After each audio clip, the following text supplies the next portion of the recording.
मुझे गिरफ्तार किया, मुझे मेरे ऊपर मुकदमा कायम किया गया कि मैंने पाकिस्तान के जिंदाबाद के नारे लगवाए थे। नारे लगे नहीं, पाकिस्तान जिंदाबाद के नारे लगा दिए गए इसलिए कि शोएब डर जाए और आतंकवाद के नाम पर फंसाए गए लोगों के मुकदमे न लड़े। लेकिन मैं डरा नहीं। ऐसा आज ये सरकार लूट करके कारपोरेट्स को सारी दौलत दे रही है देश की, ये आसान हो जाएगा। इसीलिए मुसलमानों को डरा करके रखना चाहती है सरकार से और हिंदुओं को डरा करके रखना चाहती है मुसलमानों से।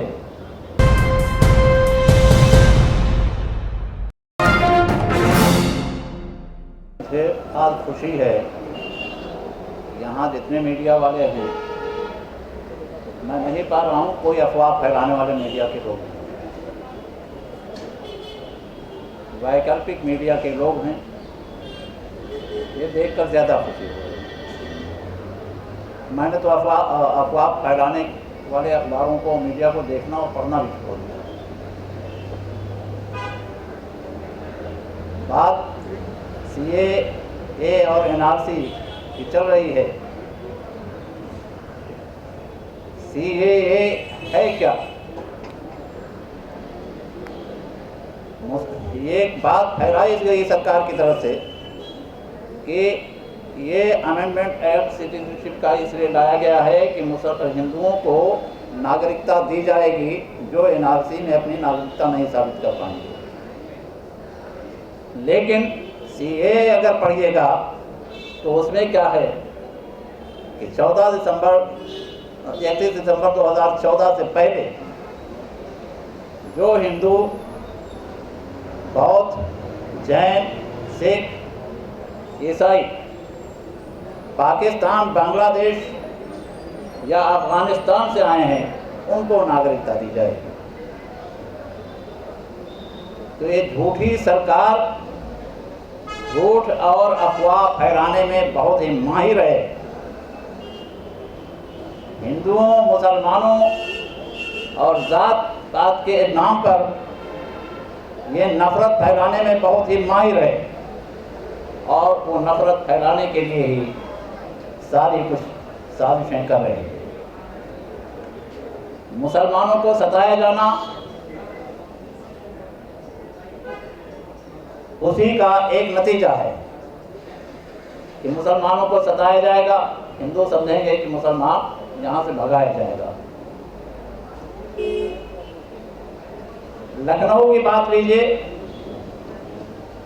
तो लखनऊ में CAA NRC का विरोध शुरू हो गया था पहले से ही। जब बिल बना था जभी से बिल पेश किया गया था और एक्ट आने के बाद छोटी छोटी जनसभाएं होती थीं और छोटे प्रदर्शन और धरने हुआ करते थे। मैं जानता हूं कि पुलिस के हथकंडे क्या होते हैं, पहले भी जानता था। इसीलिए 16 दिसंबर 2019 को मैंने एक धरने में कहा था कि अगर आप 19 को एक प्रदर्शन करने जा रहे हैं, धरना देने जा रहे हैं, तो हमारे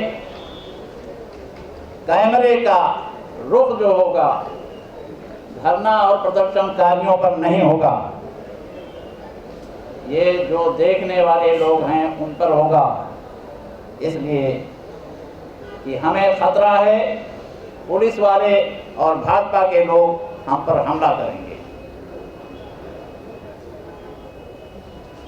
बाद में मैं जब 20 जनवरी 2020 को यहाँ आया और यहाँ भी जहाँ जहाँ धरने चल रहे थे वहाँ गया, तो वहाँ भी मैं लोगों को सचेत करता रहा मैं कि आप जो कुछ कर रहे हैं करते रहिए, लेकिन अपनी नज़र बाहर जरूर रखिएगा। इसलिए पुलिस और भाजपा के लोग किसी भी वक्त गड़बड़ कर सकते हैं। ये भी मैंने 16 दिसंबर को कहा था कि अब गिरफ्तारियां शुरू होंगी, लड़कों के और मर्दों की, और जब तक हमारी महिलाएं, हमारी बहनें और माएं इस धरने प्रदर्शन को आगे नहीं बढ़ाएंगी, तब तक ये धरना प्रदर्शन आगे नहीं बढ़ेगा और खत्म हो जाएगा। 19 दिसंबर को लखनऊ में धरना होता है किए गए ऐलान के मुताबिक। 18 दिसंबर 2019 की शाम को ही मगरिब के वक्त पुलिस वालों ने आकर के हमारे घर पर डेरा डाल दिया कि आप घर से बाहर नहीं निकलेंगे। 19 को पूरे दिन डेरा डाले रहे। 20 की रात में 11:15 बजे मुझे मेरे घर से ले गए। ये घटना होती है, लेकिन जो अरेस्ट मेमो तैयार किया जाता है उसमें कहा जाता है कि 8:45 पर मुझे क्लार्क होटल तिराहे के पास से गिरफ्तार किया गया। 8:45 पर सुबह मेरी गिरफ्तारी होती है और 3:45 पर सुबह मेरे घर पर मेरी गिरफ्तारी की इत्तला पहले ही भेज दी गई होती है। तो ये अगर बेईमानी करते हैं पुलिस के लोग, तो कहीं ना कहीं अपनी बेईमानी का निशान छोड़ ही देते हैं। जैसे अभी मैंने बताया कि बेईमानी का निशान छोटा है। फिर भी और 20 तारीख की सुबह एसआर तारापुरी साहब के घर पर पुलिस पहुंच जाती है, उन्हें हाउस अरेस्ट रखती है। फिर भी हम दोनों को जेल भेजा जाता है। पुलिस के सामने और कोर्ट के सामने पेश नहीं किया जाता है किसी एक को। जैसा नजमुल साकिब साहब ने बताया, कोर्ट में वकीलों ने नारेबाजी शुरू कर दी थी कि अगर प्रदर्शनकारी लाए जाएंगे तो उन पर वे हमला करेंगे। इस बहाने से हमें रोका गया और मजिस्ट्रेट के सामने नहीं पेश किया गया किसी को।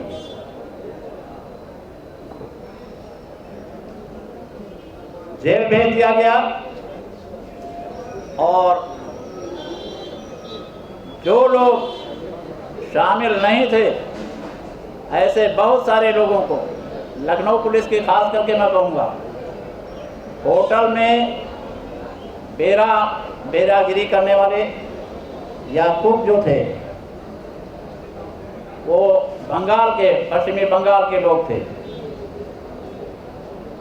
उनको भी इसलिए जेल में डाल दिया गया कि बंगाल से भी बुलाए गए थे प्रदर्शनकारी, धरना देने वाले, बवाल करने के लिए।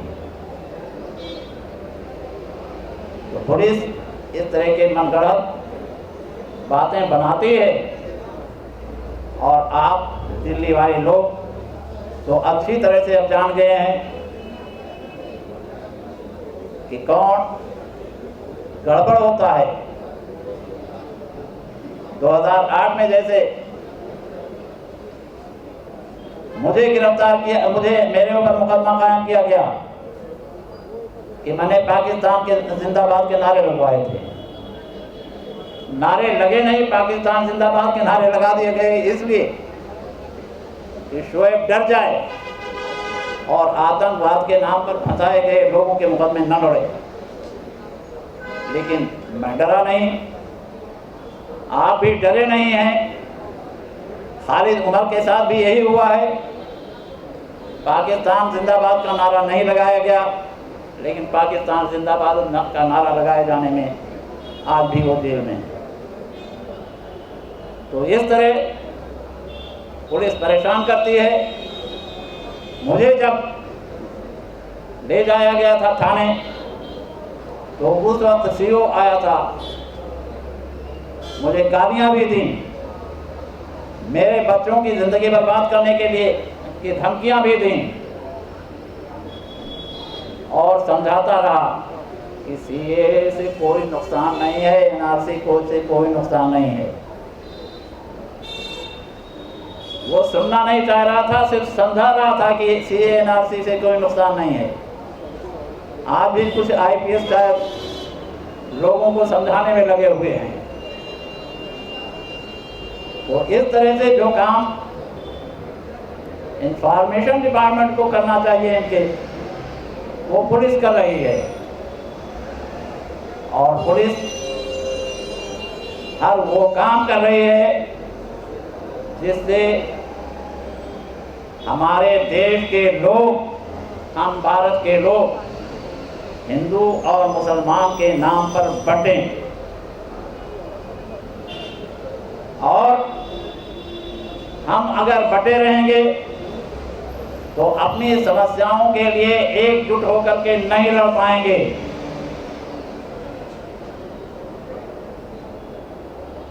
जैसा आज ये सरकार लूट करके कारपोरेट्स को सारी दौलत दे रही है देश की, ये आसान हो जाएगा। इसीलिए मुसलमानों को डरा करके रखना चाहती है सरकार से, और हिंदुओं को डरा करके रखना चाहती है मुसलमानों से, कि दोनों कभी भी एक ना होने पाएं और एक होकर के अपनी समस्याओं के लिए लड़ ना पाएं। इसलिए ये सब हो रहा है। और हम समझते हैं कि जिस दिन हम और आप इनके इस चाल को नाकामयाब कर देंगे, उस दिन इस देश में जन समस्याओं के लिए आंदोलन खड़े होंगे। हम लोगों को डरना नहीं है, निडर रहना है, चाहे जितना डराया जाए, वो हिंदू हो या मुसलमान हो, सिख हो, ईसाई हो, बौद्ध हो, जैन हो, पारसी हो, सिख हो, कोई भी हो, हमको अपनी समस्याओं को लेकर के खड़ा होना होगा। और अगर हम डरे रहेंगे तो डराए जाएंगे और दबाए जाएंगे, और इस देश के जो चंद घराने हैं वो आगे बढ़ाए जाएंगे।